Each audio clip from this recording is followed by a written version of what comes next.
Hey, aloha everyone, it's Grandpa D, and it's time for my weekly shave with you guys. Today I'm going to be using a Nakura 3-4. This is the standard people recommend this for a starter safety razor if you're getting into it. It's a really mild one. It's a two-piece. And pops here with a screw. And it's going to pop up into two pieces like this. Let's see if I can show you a little bit better. It's the top. The blade goes right in here. And here's the bottom part. So it pops in like so. It's kind of a cool one. I'm going to be putting a feather blade in it. And then let me go ahead and do that real quick. Alright. Feather blade's one of my favorites. They're the Japanese. They're one of the sharpest blades around. I usually use it in the more mild razors like the Nakura 34. Gives you a little bit better shave. But again, when you're shaving, you don't have to start off with the sharpest blade in the world or anything like that. And it may not work for you if you have different kind of skin. Alright. Anyway, I got the blade in. It's a nice little look on it. I'm going to be using the Hernia Guys pre-shave lotion. I like this one, sandalwood, nice smell to it. My cream, I'm going to do something Hawaii themed since, you know, coconut, mango, cremo. Okay, we got some coconuts right outside the house here. I got some mangoes going. Not really mangoes right now, avocados growing in my daughter's house. I can't really eat mangoes because Grandma Nammy here is allergic, so I can't really eat them because, you know, well, that's the story. A long time ago, she used to really like eat mangoes when we first came to Hawaii when she was from Japan. She would gather like this big bag full of them and eat them every day. And she did this for about 3 years every time it was mango season. And then suddenly she developed an allergy and she swelled up like a balloon after eating one. Now she can't even look at the mango without it like swearing her head. Okay, and then I'm probably going to be using for my aftershave a little bit of Brute Attraction. Just one Grandma Nammy likes, so doing one for her. So how's everyone doing here in Hawaii? COVID numbers are still climbing a little bit. We pushed back doing our tourism opening until September 1st because, well, a lot of places in mainland are really bad and we've had a big jump in numbers too. Used to be we were down in single digit numbers and we jumped up to like 43 cases in one day, and with the mainland like Florida, California, Texas all doing really bad. And if you're in those states, hopefully you guys are surviving, okay? It will be over eventually, but it does take time. Oh, my brush. This is a brush the neighbor kid gave it to me. I can't say the name of it. Bias, I guess. I taught him how to shave one time and he got this brush from me. It's a synthetic. The other thing I want to talk about while I'm doing this video is my son-in-law is doing some challenge about mental health and veterans. It's 22 push-ups in 22 days. So you do 22 push-ups every day for 22 days. Well, I'm kind of old and I'm kind of broken, can't really do that, but I am an old vet and I'll talk a little bit about mental health with you guys. Alright. Back when I was young, World War II generation, it was called shell shock syndrome, and it's also a World War One. And it used to be a taboo subject that only veterans talked between veterans about. You didn't talk to your family, you didn't talk to your friends about it, you sucked it up. The truth is, they did talk between other vets, and they did talk with their priests and pastors and the like about it, and that's how they got some of the help. But for the most part, they did suck it up. They also made it seem like it was a very bad subject to talk about, like it's something that there was something wrong with you. The truth of the matter is, there was nothing wrong. You just saw some really bad crap and you had to deal with it. When I was in, I saw been shot at a few times. I had 3 people attempt suicide. One was successful.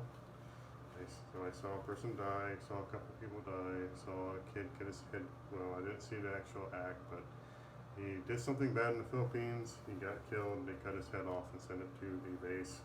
I happened to be on duty, opened up the little basket, there's his head. So you see some shit in it. And a lot of veterans don't want to talk about it because, one, if you're not a veteran, you don't always believe the crap that just like I said here talking about stuff like, oh, that's bullshit and the like. But the truth is, they do need to talk. If you are a veteran, and you're feeling like you're depressed and lost, or you have some anger issues and the like, the VA has a lot of help nowadays. There's no shame in going, even though even today there's a little bit of a stigma about going in and looking like you're crazy. But we have to change that. And that means we have to step up and actually talk about it. We have to actually go out of our way to address it. For me, what happened to me is I broke my neck in the Navy. A guy in a shipyard dropped a tool bag from a mast, hit me on the head, boom. I didn't even realize I was hurt. I had a hard hat on, broke my hard hat, and I went back to work, and the next day I woke up paralyzed on the right side. I thought I had a stroke.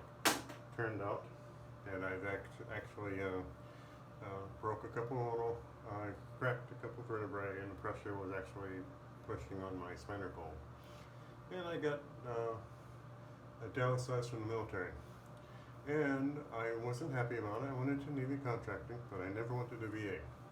One reason, the main reason I didn't go to the VA is like, Jesus Christ, these kids are being shot at, they've been blown up, they've been, ran over, shit like that, and I'm going in there, hey, I had a tool bag dropped on my head. And I thought, well, that's not really fucking very manly or military about it. But it took one of the other vets to tell me, you're under contract with the U.S. government. It doesn't matter what kind of injury you had, whether you fucking smashed your thumb, grinder at Pearl Harbor here, or if you got shot in the middle of the Persian Gulf. It's still their responsibility to have to take care of you. And if they don't, then that's a problem. But you have to go seek help. And there's not any vet out there who's going to tell you that you shouldn't get your compensation that's due you, whether or not you were doing something you thought was manly or not. The other thing too is you don't really realize when it's affecting you. I saw a lot of crap and it affected me quite a bit. I didn't realize it when I was young. I was like, well, whatever, don't matter. You start thinking about it when you get older, and then it starts bothering you. Like with the broken neck, it restricted me from doing a lot of sports, a lot of bicycling, like hiking, a lot of impact things. And that depressed me a lot.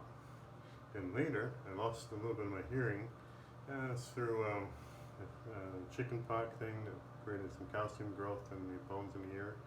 And the Navy had told me that, oh, you had some problems, you might go deaf one day. So I just said, okay, I'm going deaf. And I didn't see a doctor for a while.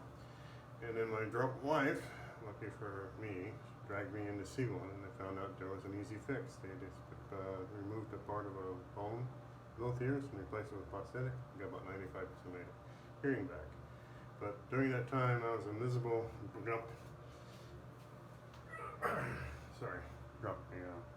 Miserable grump, and I was always grumpy, angry, didn't want to do anything, and that was partly because of the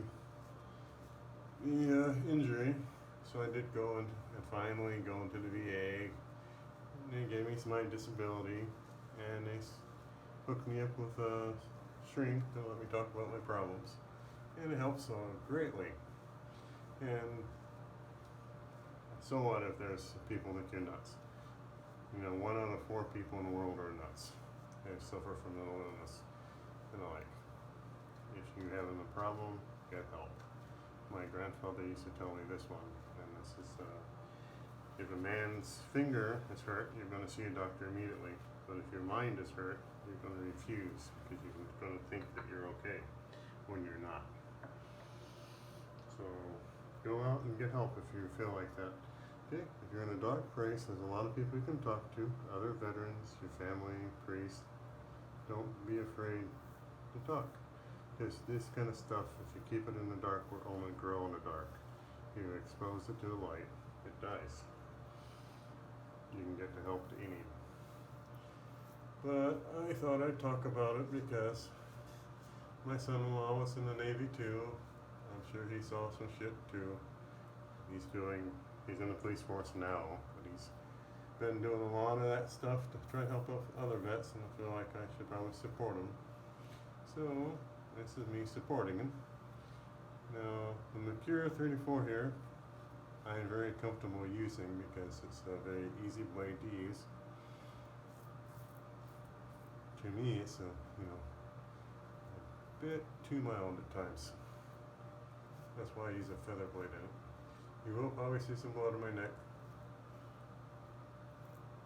I have some ingrown hairs down there that will probably get shaved off. Yeah, I got one weeper. No big thing. Oh, one thing too, to make it related to shaving. One of the problems I had was kind of anxiety. And I worry about shit all the time. With COVID here and all that, and you're worried if you're going to have your job. Actually, the act of shaving helps me to relax because I can't think about everything and shave. Right now I can with this Mercura 34. It's a pretty easy razor to use, but use a little bit more aggressive one, and you're focused solely on trying not to cut yourself. And it actually gives me about like a half an hour time to let my mind kind of rest, think about something that's not important.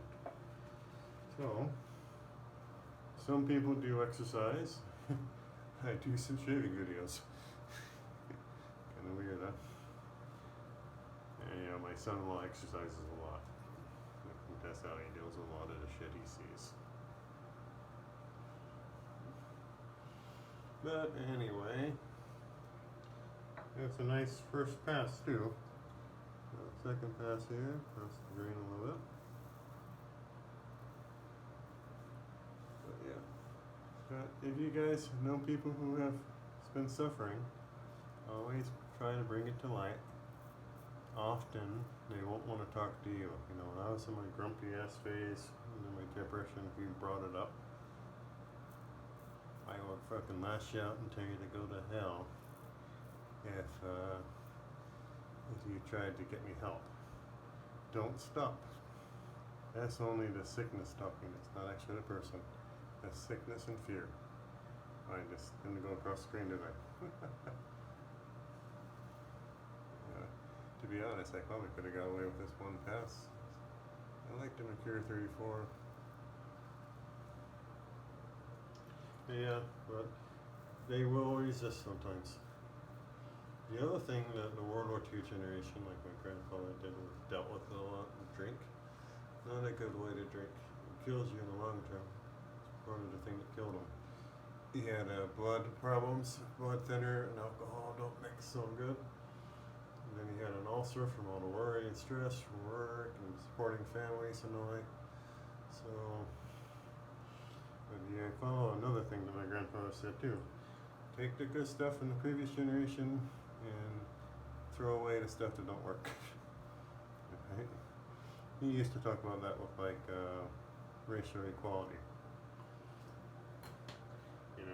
He would tell me about this. He used to, in the 1920s and 30s, he used to run around with a black guy, and that was like a no-no, but he was a Polak. He's a Lithuanian actually, but his name made him sound like Polak. He didn't care so much, but he wouldn't marry a black guy. But my daughter could date one, but again, I would warn, if you married a black guy, you'd end up with a kid that was black. And then my generation, I don't care, to be honest, as long as you love the guy. That's the truth. Or a girl, whatever. I don't really even care about the homosexual stuff either. It's whatever. If you find somebody you love, go for it. Sorry, grandpa rant. Today is one of those days when you feel like you want to do a grandpa rant.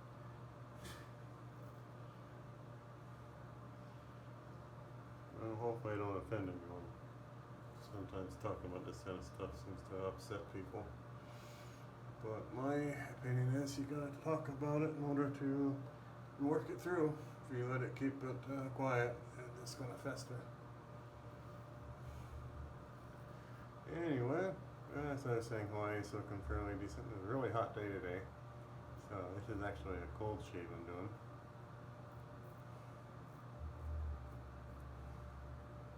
I kind of want it close to today. This thing feels really nice. So, the stuff around a bit. I'm gonna go ahead and wash off my loom block here and see how it looks. Now I gotta get the soap off. Jumping ahead of myself.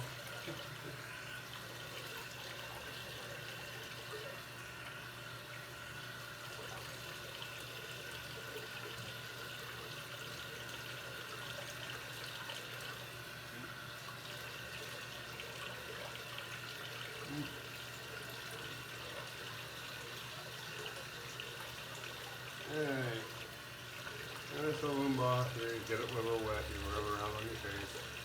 If it stings, you gotta cut, or you know you've been a little bit too close to the skin there. Actually, this is a really good shave. I can tell. It feels good. And actually, since I feel like it's a really good shave, and I got some of the stuff off my check, I'm gonna use the more expensive Polo. This is my wife's favorite. Always make your wife happy. Happy wife, happy life.